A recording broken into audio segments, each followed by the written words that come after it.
ಶ್ರೀ ಗುರು ಬಸವಲಿಂಗಾಯ ನಮಃ. ಜಗಜ್ಯೋತಿ ವಿಶ್ವದ ಮೊಟ್ಟ ಮೊದಲನೇ ಅನುಭವ ಮಂಟಪ ಸ್ಥಾಪನೆ ಮಾಡುವುದರ ಮೂಲಕ ಸಕಲ ಮಾನವ ಜೀವರಾಶಿಗಳಿಗೆ ಒಂದೇ ಒಂದು ದೇವಾಲಯ, ಇಡೀ ಜಗತ್ತಿಗೆ ಒಂದೇ ಒಂದು ದೇವಾಲಯ. ಯಾವ ರೀತಿ ಒಬ್ಬನೇ ಸೂರ್ಯ ಈ ಜಗತ್ತಿಗೆ ಇದ್ದಾನಲ್ಲ, ಹಾಗೆಯೇ ಸರ್ವರ ಹುಟ್ಟು ಮತ್ತು ಅವರ ಬದುಕಿಗೆ, ಅವರ ಅಂತಕ್ಕೆ ಕಾರಣಿಕ ಒಬ್ಬನೇ ಒಬ್ಬ ದೇವ. ಅಂತಹ ದೇವನನ್ನು 12ನೇ ಶತಮಾನದಲ್ಲಿ ಬಿಜ್ಜಳ ರಾಜರ ಪ್ರಧಾನಮಂತ್ರಿಯಾಗಿದ್ದುಕೊಂಡು ಬ್ರಹ್ಮಾಂಡದ ಕುರುಹು ಆದ ಇಷ್ಟಲಿಂಗವನ್ನು ಕೊಡುವುದರ ಮೂಲಕ ತಮ್ಮ ತಮ್ಮ ದೇಹಗಳೇ ದೇವಾಲಯ, ತಮ್ಮ ತಮ್ಮ ದೇಹವೇ ದೇವಸ್ಥಾನ ಎಂದು ಈ ಜಗತ್ತಿಗೆ ಸತ್ಯದ ವಚನಗಳು ಕೊಟ್ಟವರು ಬಸವಣ್ಣನವರು ಮತ್ತು ನಮ್ಮ ಶರಣರು. ಅಂತಹ ಮಹಾತ್ಮ ಬಸವಣ್ಣನವರನ್ನು ಮಹಿಳಾ ಲೋಕಕ್ಕೆ ಆತ್ಮಜ್ಞಾನ, ಆತ್ಮಬಲವನ್ನು ನೀಡಿದವರು ವಿಶ್ವಜ್ಯೋತಿ ವೀರ ವೈರಾಗ್ಯ ನಿಧಿ ಅಕ್ಕ ಮಹಾದೇವಿರವರನ್ನು. ಸಕಲ ಶಿವ ಶರಣರನ್ನು ಎನ್ನ ಹೃದಯ ಮಂದಿರದಲ್ಲಿ ನಿಲ್ಲುತ್ತಾ ಬರುವ ಬಸವ ಜಯಂತಿಯ ನಿಮಿತ್ತವಾಗಿ ಭಾರತೀಯರೆಲ್ಲರಿಗೂ ಅನುಭವ ಮಂಟಪ ಶರಣರ ನಾಡು ಬಸವ ಕಲ್ಯಾಣದಿಂದ ಸರ್ವರಿಗೂ ಈ ಮುಂಜಾನೆಯ ಶರಣ. ಒಂದು ಮಹಾತ್ಮ ಬಸವಣ್ಣನವರ ವಚನ. ನೀರಿಂಗೆ ನೈದಿಲೇ ಶೃಂಗಾರ, ಸಮುದ್ರಕ್ಕೆ ತೆರೆಯೇ ಶೃಂಗಾರ, ಗಗನಕ್ಕೆ ಚಂದ್ರಮನೇ ಶೃಂಗಾರ, ನಾರಿಗೆ ಗುಣವೇ ಶೃಂಗಾರ, ನಮ್ಮ ಕೂಡಲ ಸಂಗನ ಶರಣರ ಈ ನೊಸಲಿಗೆ ವಿಭೂತಿನೇ ಶೃಂಗಾರ, ವಿಭೂತಿನೇ ಶೃಂಗಾರ. ಬಸವಣ್ಣನವರು 12ನೇ ಶತಮಾನದಲ್ಲಿ ಈ ವಚನವನ್ನು ನಾವು ಯಾಕೆ ಬರೆದಿದ್ದಾರೆ ಅವರು ನಾವು ಅರ್ಥ ಮಾಡಿಕೊಳ್ಳಬೇಕು. ಇಷ್ಟೆಲ್ಲ ಉದಾಹರಣೆಗಳನ್ನು ಕೊಟ್ಟು ಹೇಳಿದರೂ ಕೂಡ ಈ ಪಟ್ಟಭದ್ರ ಹಿತಾಸಕ್ತಿಗಳು, ಈ ಮನುವಾದಿಗಳು ಮಹಿಳೆಯರನ್ನು ತಲೆಯಲ್ಲಿ ಅಜ್ಞಾನವನ್ನು ಸೇರಿಸಿ ಅವರಿಗೆ ಹುಟ್ಟತಕ್ಕಂಥ ಮುದ್ದು ಮಕ್ಕಳನ್ನು ಅಜ್ಞಾನದ ಕಡೆ ಕೊಂಡೊಯ್ತಕ್ಕಂಥದ್ದನ್ನು ನಾವು ನೋಡ್ತಾ ಇದ್ದೀವಿ. 770 ಜನ ಅಮರಗಣಗಳು, ಲಕ್ಷದ ಮೇಲೆ 96,000 ಶರಣರು, ಹಣೆಯ ಮೇಲೆ ವಿಭೂತಿ, ಕೊರಳಲ್ಲಿ ಇಷ್ಟಲಿಂಗ, ರುದ್ರಾಕ್ಷಿ, ಇದನ್ನೇ ಇಟ್ಟುಕೊಂಡು ಪರಮ ಪತಿವ್ರತೆಗೆ ಗಂಡನೊಬ್ಬ ಎಂದು ಆಚರಣೆಯಲ್ಲಿ ತಂದು ಈ ಮನದಲ್ಲಿರ್ತಕ್ಕಂತಹ ಕಾಮ, ಕ್ರೋಧ, ಮದ, ಮತ್ಸರ, ಲೋಭ, ಮೋಹಗಳೆಂಬ 6 ವೈರಿಗಳನ್ನು ಈ ದೇಹದಿಂದ ಕಿತ್ತಿ ಕಸದ ರೂಪದಲ್ಲಿ ತೆಗೆದು ಹಾಕಿ ಅರಿವೇ ಗುರು, ದೇಹವೇ ದೇವಾಲಯ, ಕಾಯಕವೇ ಕೈಲಾಸವೆಂದು ಹೇಳಿದರೂ ಕೂಡ ಇವತ್ತು ಲಿಂಗಾಯತರೆನಿಸಿಕೊಂಡವರು ಎಲ್ಲ ಅಂಬಿಗರ ಚೌಡಯ್ಯನವರು, ಮಡಿವಾಳ ಮಾಚೆಯವರು, ಸಮಗಾರ ಹರಳಯ್ಯನವರು, ಉರಿಲಿಂಗ ಪೆದ್ದಿ, ಡೋಹಾರ ಕಕ್ಕಯ್ಯನವರು, ಮೇದಾರ ಕೇತಯ್ಯನವರು, ಒಕ್ಕಲಿಗ ಮುದ್ದಣ್ಣ, ಕುಂಬಾರ ಗುಂಡಯ್ಯ, ಹೂಗಾರ ಮಾದಣ್ಣ, ಎಲ್ಲ ಒಳಪಂಗಡದವರು ಸೇರಿ ಕಟ್ಟಿದ ಲಿಂಗಾಯತ ಧರ್ಮದಲ್ಲಿ ಇವತ್ತು ಮತ್ತೆ ಮನುವಾದಿಗಳು ದೇಶಭಕ್ತಿ ದೇಶ ಪ್ರೇಮ ಅಂತ ಹೇಳ್ತಕ್ಕಂಥವ್ರು ಇಂತಹ ಮಹಾನ್ ತತ್ವವನ್ನು ಕೆಡಿಸಲು ಹೊರಟಿದ್ದಾರೆ. ಆದರೆ ಮಹಾಪಾಪಿಗಳ ವಿಚಾರಗಳಿಗೆ ತಾವೆಲ್ಲರೂ ಅರ್ಥ ಮಾಡಿಕೊಂಡು ನಮಗೆ ಬೇಕಾಗಿರ್ತಕ್ಕಂಥದ್ದು ವಿಭೂತಿ. ನಮ್ಮ ಏನೇ ಅಂತರಂಗದಲ್ಲಿ ಸಣ್ಣ ಪುಟ್ಟ ತಪ್ಪುಗಳಿದ್ದರೂ ಕೂಡ ಅವುಗಳನ್ನು ನಾವು ದಿನನಿತ್ಯ ಶರಣರ ಸಂಘದಲ್ಲಿ ಭಾಗಿಯಾಗಿ ತೆಗೆದುಹಾಕಿ ನಾವು ವಿಭೂತಿ ಧರಿಸಿದರೆ ನಿಜಕ್ಕೂ ಈ ಶರೀರವೇ ಪಾವನವಾಗಲಿದೆ ಎಂದು ಹೇಳುತ್ತಾ, ಈ ಬೇರೆ ಬೇರೆ ರೀತಿಯಲ್ಲಿ ಸಂಸ್ಕಾರವನ್ನು ಕೊಟ್ಟು ಈ ಲಿಂಗಾಯತ ವಿಚಾರಗಳಿಗೆ ಹಾಳು ಮಾಡ್ತಕ್ಕಂಥ ಮಹಾಪಾಪಿಗಳ ಮಾತನ್ನು ಕೂಡ ಇವತ್ತು ಬಹಳಷ್ಟು ಲಿಂಗಾಯತರು ಅರಿತುಕೊಳ್ಳುತ್ತಿಲ್ಲ. ಆದ್ದರಿಂದ ನಾನು ಎಷ್ಟೋ ಸಲ ಹೇಳ್ತೀನಿ, ನನಗೆ ಹನಿ ಮೇಲೆ ವಿಭೂತಿ ಮಾತ್ರ ಹಚ್ಚಿರಪ್ಪ, ನಮಗೆ ಬೇರೆ ಏನೂ ಬೇಡ ಅಂತ ಹೇಳ್ತೀನಿ. ಆದರೂ ಕೂಡ ಇವತ್ತು ಮಹಿಳೆಯರನ್ನು ತಮ್ಮಲ್ಲಿ ಇಟ್ಟುಕೊಂಡು ಅವರು ನಮ್ಮ ಮನೆಗಳನ್ನು ಮತ್ತೆ ಗುಲಾಮಗಿರಿಯಲ್ಲಿ ಮಾಡ್ತಕ್ಕಂಥದ್ದು ನಾನು ನೋಡ್ತಾ ಇದ್ದೀನಿ. ಇದು ಮುಂದಿನ ದಿನಗಳಲ್ಲಿ ಇವತ್ತು ಎಲ್ಲ ಒಳಪಂಗಡದವರು ಬಸವ ಸಂಸ್ಕಾರದಿಂದ ಮಾತ್ರ ನಿಮ್ಮ ಪರಿವಾರ ಒಂದು ಸತ್ಯದ ಕಡೆ ಹೋಗಲಿದೆ, ಮತ್ತು ಒಳ್ಳೆಯ ಸಂಸ್ಕಾರದ ಕಡೆ ಹೋಗಲಿದೆ, ಮತ್ತು ಸ್ವಂತ ವಿಚಾರದಿಂದ ಬದುಕಲು ಬರುತ್ತದೆ. ನಮ್ಮ ಬಸವಣ್ಣನವರು ಕೊಟ್ಟ ಇಷ್ಟಲಿಂಗದ ಲಿಂಗಾಯತ ಧರ್ಮ ಇದು ಎಲ್ಲ ಜಾತಿ ವರ್ಗಗಳದು ಇರುತ್ತದೆ. ಇವತ್ತು ಇವೆಲ್ಲರೂ ಒಡೆದು ಆಳಿ ಈ ಧರ್ಮವನ್ನು 900 ವರ್ಷಗಳಿಂದ ಹಾಳು ಮಾಡ್ತಕ್ಕಂಥ ಪಾಪಿಗಳನ್ನು ನಾವು ನೋಡ್ತಾ ಇದ್ದೀವಿ.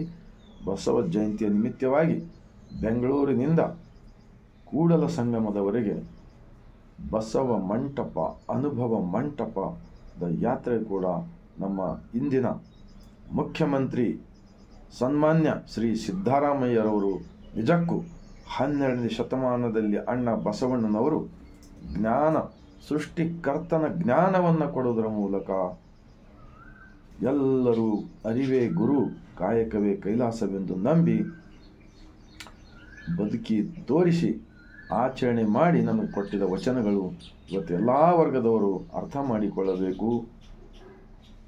ಮತ್ತು ಭಾರತ ರತ್ನ ಡಾಕ್ಟರ್ BR ಅಂಬೇಡ್ಕರ್ಜಿರವರ ಬುದ್ಧನ ವಿಚಾರಗಳು ಕೂಡ ಈ ಮನುವಾದಿಗಳು ಸಮಯಕ್ಕೆ ತಕ್ಕಂತೆ ಕೆಡಿಸಲು ಹೊರಟಿದ್ದಾರೆ.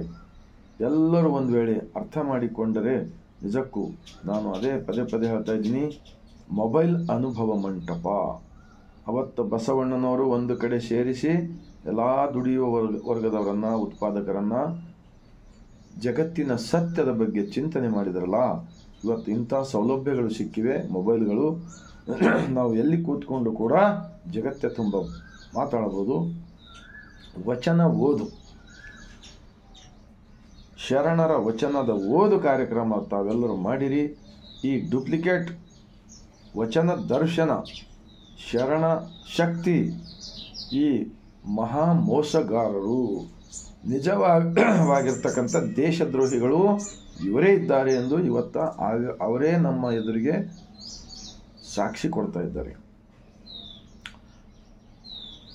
ಬಸವಣ್ಣನವರು ಸ್ಥಾಪಿಸಿದ ಅನುಭವ ಮಂಟಪದ ತತ್ವ, ದೇಹವೇ ದೇವಾಲಯವಿದೆ, ಮಣ್ಣು ಬಿಟ್ಟು ಮಡಿಕೆ ಇಲ್ಲ, ತನ್ನ ಬಿಟ್ಟು ದೇವರಿಲ್ಲ.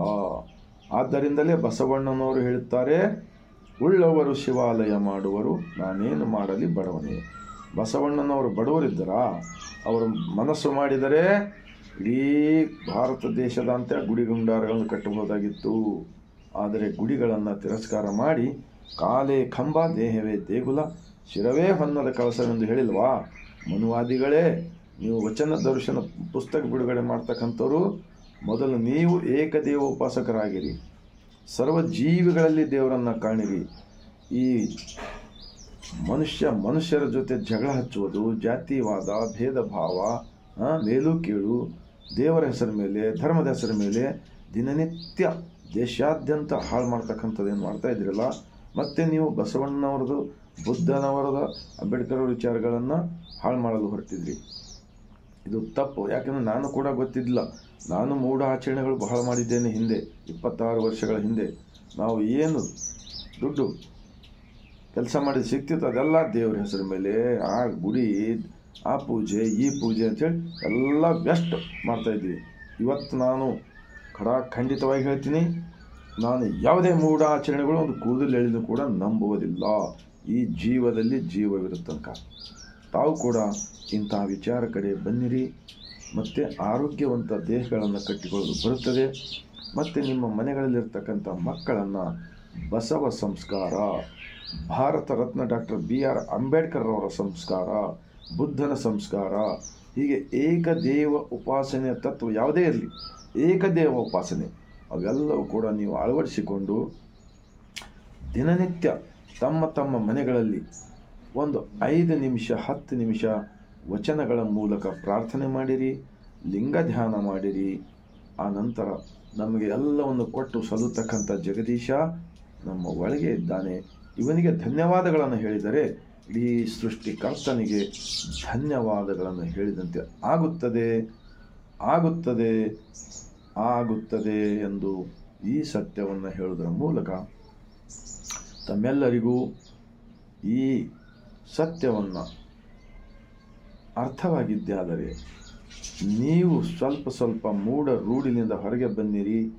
ಈ ಬ್ರೋಕರ್ ದೇವ ಮತ್ತು ಭಕ್ತನ ನಡುವೆ ಯಾವ ಬ್ರೋಕರ್ ಕೂಡ ಅವಶ್ಯಕತೆ ಇಲ್ಲ, ಯಾವ ದಲಾಲರು ಕೂಡ ಅವಶ್ಯಕತೆ ಇಲ್ಲ. ಇನ್ನೊಂದು ಬಸವಣ್ಣನವರ ವಚನ ಹೇಳಿ ನಾನು ನನ್ನ ವಿಚಾರಗಳಿಗೆ ಮುಗಿಸುತ್ತೇನೆ. ತನ್ನ ಆಶ್ರಯ ರತಿ ಸುಖವ, ತಾನು ಉಂಬುವ ಊಟವ ಬೇರೆ ಮತ್ತೊಬ್ಬರ ಕೈಲಿಂದ ಮಾಡಿಸಬಹುದೇ? ತನ್ನ ಲಿಂಗಕ್ಕೆ ಮಾಡುವ ನಿತ್ಯ ನೇಮವ, ತನ್ನ ಲಿಂಗಕ್ಕೆ ಮಾಡುವ ನಿತ್ಯ ನೇಮವ ತಾನೇ ಮಾಡಬೇಕಲ್ಲದೆ ಬೇರೆ ಮತ್ತೊಬ್ಬರ ಕೈಲಿಂದ ಮಾಡಿಸಬಹುದೇ? ಕೆಮ್ಮನೆ ಉಪಚಾರಕ್ಕೆ ಮಾಡುವರಲ್ಲದೆ ನಿಮ್ಮ ಎತ್ತ ಬಲ್ಲರು ಕೂಡಲ ಸಂಗಮ ದೇವ. ಅರ್ಥವಾಗುವುದಿಲ್ವಾ? ವಚನ ದರ್ಶನ ಪುಸ್ತಕ ಬಿಡುಗಡೆ ಮಾಡಿದ್ರಲ್ಲ, ಆ ಪುಸ್ತಕದಲ್ಲಿ ಈ ವಚನ ಇದೆನಾ? ನೀವು ಬಹಳ ಜ್ಞಾನಿಗಳಿದ್ದರೆ ಈ ವಚನ ಏನು ಹೇಳಿಕೊಡುತ್ತದೆ? ಎಲ್ಲ ಇಡೀ ಕರ್ನಾಟಕ ರಾಜ್ಯದಲ್ಲಿ ನೀವೇನು ಗ್ರಂಥ ಬಿಡುಗಡೆ ಮಾಡ್ತಾ ಇದ್ದೀರಲ್ಲ, ಎಲ್ಲ ಗ್ರಾಮಗಳಲ್ಲಿ ಈ ವಚನದ ಭಾವಾರ್ಥವೇನು? ಇದರ ಅರ್ಥ ಏನಾಗುತ್ತದೆ? ಆಡುವ ಭಾಷೆ ಕನ್ನಡದಲ್ಲಿ ಯಾಕೆ ಬರೆದಿದ್ದಾರೆ? ನಿಮ್ಮ ಸಂಸ್ಕೃತದ ಈ ಸುಳ್ಳು ಗೊಳ್ಳು ಭಾಷೆ ಮೂಲಕ ಜನರನ್ನು ಮೋಸ ಮಾಡ್ತಕ್ಕಂಥದ್ದು ಬಿಟ್ಟು ಬಸವಾದಿ ಶರಣರು ನಿಮ್ಮಂಥ ಈ ವಿಚಾರವಾದಿಗಳು ಈ ಸುಳ್ಳು ಗೊಳ್ಳು ಪಳ್ಳು ಹೇಳ್ತಕ್ಕಂಥವ್ರನ್ನು ನೋಡಿ ನೋಡಿ ಬಸವಾದಿ ಶರಣರು ಕನ್ನಡದಲ್ಲಿ ವಚನಗಳನ್ನು ಯಾಕೆ ಬರೆದಿದ್ದಾರೆ? ಅಂದು ದುಡಿಯುವ ವರ್ಗದವರು, ಉತ್ಪಾದಕರು,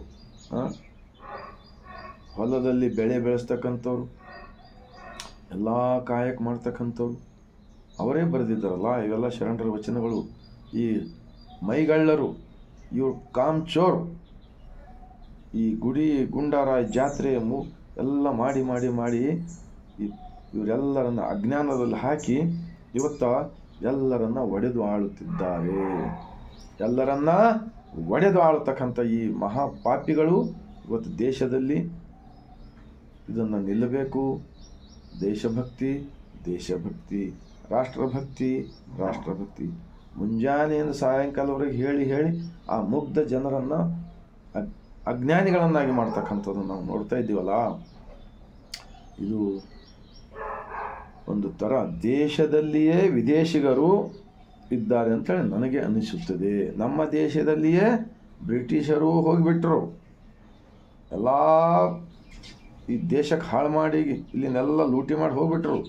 ಇವತ್ತು ದೇವರು, ಧರ್ಮ, ಜಾತಿ, ಹಿಂದೂ, ಮುಸ್ಲಿಂ ಈ ಥರ ಎಲ್ಲರ ಕ್ರೈಸ್ತರು ಈ ಥರ ತಲೆಯಲ್ಲಿ ವಿಷ ಬೀಜ ಬಿತ್ತುತ್ತಾ ಬಿತ್ತುತ್ತಾ ಬಿತ್ತುತ್ತಾ ಪ್ರತಿಯೊಂದು ಗ್ರಾಮಗಳಲ್ಲಿ ಅವರನ್ನು ಅಜ್ಞಾನಿಗಳನ್ನಾಗಿ ಮಾಡತಕ್ಕಂಥದ್ದು ನಾನು ಕೂಡ ನೋಡ್ತಾ ಇದ್ದೀನಿ. ದಯಮಾಡಿ ಈ ವಿಡಿಯೋ ಕೇಳಿದವರೆಲ್ಲರೂ ಕೂಡ ಅರ್ಥ ಮಾಡಿಕೊಳ್ಳಿರಿ, ವಿಚಾರ ಮಾಡಿಕೊಳ್ಳಿರಿ. ಈ ಭೂಮಿಗೆ ಹುಟ್ಟಿ ಬಂದಿದ್ದಕ್ಕೆ ಈ ದೇಹಕ್ಕೆ, ಈ ದೇಹವನ್ನು ನಡೆಸಿಕೊಂಡು ಹೋಗ್ತಕ್ಕಂಥವ್ರು ಯಾರಿದ್ದಾರೆ ನಮ್ಮೊಳಗೆ? ವಚನ ದರ್ಶನ ಗ್ರಂಥ ಬಿಡುಗಡೆ ಮಾಡಿದವರೇ ಸಿನಿಮಾ ತಯಾರು ಮಾಡಿಬಿಡ್ತಾ ಇದ್ರಲ್ಲ, ಜಗಳ ಹಚ್ಚವು ಈ ದೇಹಕ್ಕೆ ಆಧಾರ ಶಕ್ತಿ ಯಾರದ್ದು? ಈ ಪಂಚ ಇಂದ್ರಿಯಗಳ ಮುಖಾಂತರ ಜಗತ್ಯವನ್ನು ತೋರಿಸುತ್ತಿರ್ತಕ್ಕಂಥವ್ರು ಯಾರು? ವಚನಗಳ ಮೂಲಕ ನಾನು 100% ನಂಬಿದ್ದೇನೆ. ನನ್ನಿಂದ ಏನೇ ತಪ್ಪಾದರೂ ನಾನು ಕ್ಷಮಾ ಬೇಡ್ತೀನಿ, ಯಾವುದೇ ವಿಚಾರದಲ್ಲಿ, ಬೇರೆದರಲ್ಲಿ. ಆದರೆ ಈ ದೇಹಕ್ಕೆ ಒಬ್ಬನೇ ಒಬ್ಬ ದೇವ, ಸೃಷ್ಟಿಕರ್ತ ದೇವ, ಈ ಜೀವಗಳಲ್ಲಿ ಶಿವನನ್ನು ಕಾಣುವ ತತ್ವ ಕೊಟ್ಟಿದ್ದಾರಲ್ಲ. ಎಲ್ಲಿ ನೋಡಿದಲ್ಲಿ ಕೊಲೆ ಮಾಡೋದು, ಮನುಷ್ಯರನ್ನು ಹಿಂಸೆ ಕೊಡ್ತಕ್ಕಂಥದ್ದು. ಇದು ನನಗನ್ನಿಸ್ತಾ ಇದೆ, ಈ ಭಾರತ ದೇಶ ಇಂತಹ ಜನಗಳಿಂದ ಪ್ರಗತಿ ಆಗಲು ಸಾಧ್ಯವೇ ಇಲ್ಲ. ಆದ್ದರಿಂದ ಇವತ್ತ ರಾಜಕಾರಣಿಗಳಲ್ಲಿ ನಿಜಕ್ಕೂ ಶ್ರೀ ಸಿದ್ದರಾಮಯ್ಯ, ನಮ್ಮ ಕರ್ನಾಟಕ ರಾಜ್ಯದ ಶ್ರೀ ಸನ್ಮಾನ್ಯ ಮುಖ್ಯಮಂತ್ರಿಗಳು ಸಿದ್ದರಾಮಯ್ಯರಂಥವರು, ಮಂತ್ರಿಗಳು, MLAಗಳು, MP ಗಳು, ಇವರೆಲ್ಲರೂ ಪ್ರತಿಯೊಂದು ರಾಜ್ಯಗಳಲ್ಲಿ ಅವರ ವಿಚಾರಗಳನ್ನು ಅರ್ಥ ಮಾಡಿಕೊಳ್ಳಿರಿ. ಎಲ್ಲರೂ ಒಬ್ಬ ದೇವನನ್ನು ನಾವು ಆರಾಧಿಸೋಣ, ಎಲ್ಲರಲ್ಲಿ ಒಬ್ಬನೇ ದೇವನಂತ ಕಾಣೋಣ. ದಯವೇ ಧರ್ಮದ ಮೂಲ, ದಯವೇ ಬೇಕು ಸಕಲ ಪ್ರಾಣಿಗಳೆಲ್ಲರಲ್ಲಿ. ಇಂಥ ವಚನಗಳನ್ನು ಬರೆದಿದ್ದರೂ ಕೂಡ ನಮ್ಮ ಭಾರತ ದೇಶದ ಇಂದಿನ ಸನ್ಮಾನ್ಯ ಪ್ರಧಾನಮಂತ್ರಿಜಿ ನರೇಂದ್ರ ಮೋದಿಜಿರವರೇ 23 ಭಾಷೆಗಳಲ್ಲಿ ಗ್ರಂಥ ಬಿಡುಗಡೆ ಮಾಡಿದ್ದಾರಲ್ಲ, ಸಾಕಲ್ಲ? ಮತ್ತೊಂದು ಬೇರೆ ಗ್ರಂಥ ಬಿಡುಗಡೆ ಯಾಕೆ ಮಾಡ್ತಾ ಇದ್ದೀರಪ್ಪ ನೀವು? ಓದ್ರಿ, ಅವುಗಳಲ್ಲಿ ಏನಿವೆ. ನೀವು ಏನೇ ಮಾಡಿದ್ದರೂ ಕೂಡ 900 ವರ್ಷಗಳಿಂದ ಜೀವಂತವಾಗಿದ್ದಾರೆ. ಶರಣರು ವಚನಗಳಲ್ಲಿ ಜೀವಂತವಾಗಿದ್ದಾರೆ. ನಿಮ್ಮ ಡೂಪ್ಲಿಕೇಟ್ ವಿಚಾರಗಳಲ್ಲಿ ನಿಮಗೆ ಯಾವುದು ಬೇಕೋ ಅದು ವಚನಗಳು ಬಳಸ್ಕೊಂಡು ಗ್ರಂಥ ಪ್ರಿಂಟ್ ಮಾಡಿಸಿದರೆ ಅವೆಲ್ಲವೂ ಕೂಡ ಡೂಪ್ಲಿಕೇಟ್ ಆಗುತ್ತವೆ. ಯಾವುದೇ ಒಂದು ಪ್ರಸಾದ ಇದೆ ಅಂತ ತಿಳ್ಕೊಳ್ಳಿ, ಅದರ ಒಳಗೆ ಒಂದು ಸ್ವಲ್ಪ ಕೆಟ್ಟದ್ದು ಹೋದರೆ ಅದೆಲ್ಲ ಹಾಳಾಗಿಬಿಡುತ್ತದೆ. ಹಾಗೆ ನೀವು ಮಾಡ್ತಕ್ಕಂಥದ್ದು ಕೆಲವು ವಚನಗಳನ್ನು ತಮಗೆ ಎಂಥದ್ದು ಬೇಕಂಥದ್ದು ಹೇಳಿಕೊಂಡು ಮುಗ್ಧ ಜನರಿಗೆ ಕುರಿಗಳಂತೆ ಮುಂದೆ ಕೂಡಿಸಿಕೊಂಡು ನಾವು ಹಾಗೆ ಮಾಡ್ತೇವೆ.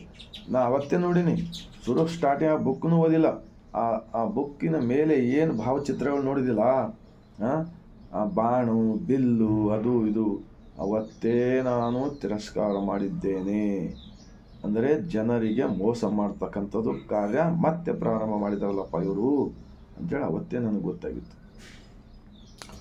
ಆದ್ದರಿಂದ ಬುದ್ಧ, ಬಸವ, ಅಂಬೇಡ್ಕರ್ ಇವರೆಲ್ಲರೂ ಮಾನವ ಜೀವರಾಶಿಗಳ ಪರವಾಗಿದ್ದರು. ಇವತ್ತ ಎಲ್ಲ ಒಳಪಂಗಡದವರು, ಅಪ್ಪನು ನಮ್ಮ ಮಾದಾರ ಚೆನ್ನಯ್ಯ, ಬೊಪ್ಪನು ನಮ್ಮ ಡೋಹಾರ ಕಕ್ಕಯ್ಯ, ಚಿಕ್ಕಯ್ಯ ನನ್ನಯ್ಯ ಕಾಣಿರಣ್ಣ, ಅಣ್ಣನು ನಮ್ಮ ಕಿನ್ನರಿ ಬೊಮ್ಮಯ್ಯ, ಹೀಗೆ ಅನೇಕ ಎಲ್ಲ ವರ್ಗದವರನ್ನು ಅಪ್ಪಿಕೊಂಡು ಒಪ್ಪಿಕೊಂಡು ಕೆಳಗೆ ಬಿದ್ದವರನ್ನು, ನೋವಿನಲ್ಲಿ ಸಿಕ್ಕಿಕೊಂಡವರನ್ನು ಈ ಮನುವಾದಿಗಳಿಂದ ಬಿಡಿಸಿದವರು ಜಗಜ್ಯೋತಿ ವಿಶ್ವಗುರು ಮಹಾತ್ಮ ಬಸವಣ್ಣನವರು ಮತ್ತು ಆ ನಂತರ ನಮ್ಮ ಭಾರತ ರತ್ನ ಡಾಕ್ಟರ್ BR ಅಂಬೇಡ್ಕರ್ಜಿರವರು. ಇವರು ನಿಜಕ್ಕೂ ಈ ಇಬ್ಬರು ನಾಯಕರು ಮುಂದಿನ ದಿನಗಳಲ್ಲಿ ನಮ್ಮ ಭಾರತ ದೇಶಕ್ಕೆ ಮಾನವ ಕಲ್ಯಾಣಕ್ಕಾಗಿ ಬೇಕಾಗಿದ್ದಾರೆ ಎಂದು ಈ ಮೂಲಕ ವಿಶ್ವ ಸಂವಿಧಾನ ಸ್ಥಾಪನೆ ಮಾಡಿದವರು ಮಹಾತ್ಮ ಬಸವಣ್ಣನವರು. ಭಾರತದ ಸಂವಿಧಾನದ ನಿರ್ಮಾಣದಲ್ಲಿ ಮುಖ್ಯಸ್ಥರಾಗಿರ್ತಕ್ಕಂಥವರು ಭಾರತ ರತ್ನ ಡಾಕ್ಟರ್ BR ಅಂಬೇಡ್ಕರ್ಜಿರವರು. ಅವರ ಗ್ರಂಥವನ್ನು ನಾನು ಓದಿದ್ದೇನೆ, ಅವರ ವಿಚಾರಗಳು ಓದಿದ್ದೇನೆ. ಆವಾಗ ಮಾತ್ರ ನನಗೆ ನನ್ನ ಸ್ವಲ್ಪ ಅರಿವಿಗೆ ಬಂದ ವಿಚಾರಗಳನ್ನು ನಾನು ಈ ಲೋಕದ ಒಂದು ಕಲ್ಯಾಣಕ್ಕಾಗಿ, ಬಸವ ಕಲ್ಯಾಣದ ಶರಣರ ನಾಡು ಬಸವ ಭೂಮಿಯಿಂದ ಬರ್ತಕ್ಕಂಥ ಬಸವ ಜಯಂತಿ, ಈ ಭಾರತ ದೇಶದ ಎಲ್ಲ ಮೂಲ ನಿವಾಸಿಗಳು, ದುಡಿಯುವ ವರ್ಗದವರು, ಉತ್ಪಾದಕರ ಎಲ್ಲ ಅವರ ಒಂದು ಬಸವ ಜಯಂತಿ ಕಲ್ಯಾಣವಾಗಲಿ ಎಂದು ಈ ಮೂಲಕ ವಿನಂತಿಸಿಕೊಳ್ತಾ ಭಾರತ ದೇಶದಲ್ಲಿರ್ತಕ್ಕಂತಹ 150 ಕೋಟಿ ಜನರ ಮನೆ ಮತ್ತು ಮನಗಳಿಗೆ ತಲುಪುವ ಕಾರ್ಯ ನಿಜಕ್ಕೂ ಆಗಿ ಬಿಟ್ಟರೆ ಜಗತ್ತಿಗೆ ಒಂದು ನಮ್ಮ ಭಾರತ ದೇಶ ಇಲ್ಲಿ ನಿರುದ್ಯೋಗ, ಬಡತನ, ಅನಾರೋಗ್ಯ, ಜಾತಿ ಭೇದ ಭಾವ, ಮೇಲು ಕೀಳು, ಈ ಮೂಢ ರೂಢಿ ಎಲ್ಲವೂ ಕಸದ ರೂಪದಲ್ಲಿ ಹೋಗಲಿದೆ. ಮತ್ತು ಪ್ರತಿಯೊಂದು ಗ್ರಾಮಗಳಲ್ಲಿ, ಪಟ್ಟಣಗಳಲ್ಲಿ ಬಸವ ಮಂಟಪಗಳು, ಅನುಭವ ಮಂಟಪಗಳು, ಬುದ್ಧ ವಿಹಾರಗಳು ಇವೆಲ್ಲ ಆಗುತ್ತವೆ. ಅಲ್ಲಿ ನಮ್ಮ ತಪ್ಪುಗಳನ್ನು ಬಿಡುವ ಸಲುವಾಗಿ ಅವರು ಬರೆದಿರ್ತಕ್ಕಂಥ ವಚನಗಳು, ಅವರ ಚಿಂತನೆಗಳನ್ನು ನಾವು ಮಾಡುತ್ತಾ ಹೋದರೆ ನಿಜಕ್ಕೂ ಎಲ್ಲರಿಗೂ ಕಲ್ಯಾಣವಾಗಲಿದೆ ಎಂದು ನಾನು ಈ ಗ್ಯಾರಂಟಿಗೆ ಸಾಥ್ ಹೇಳುತ್ತಾ, ಕೊನೆಯದಾಗಿ ಬಸವ ಭೂಮಿ ಅನುಭವ ಮಂಟಪ ಬಸವ ಕಲ್ಯಾಣದ ಶರಣರ ನಾಡಿನಿಂದ ಸರ್ವರಿಗೂ ಬಾಗಿದ ತಲೆ ಮುಗಿದ ಕೈಲಿಂದ ಶರಣ.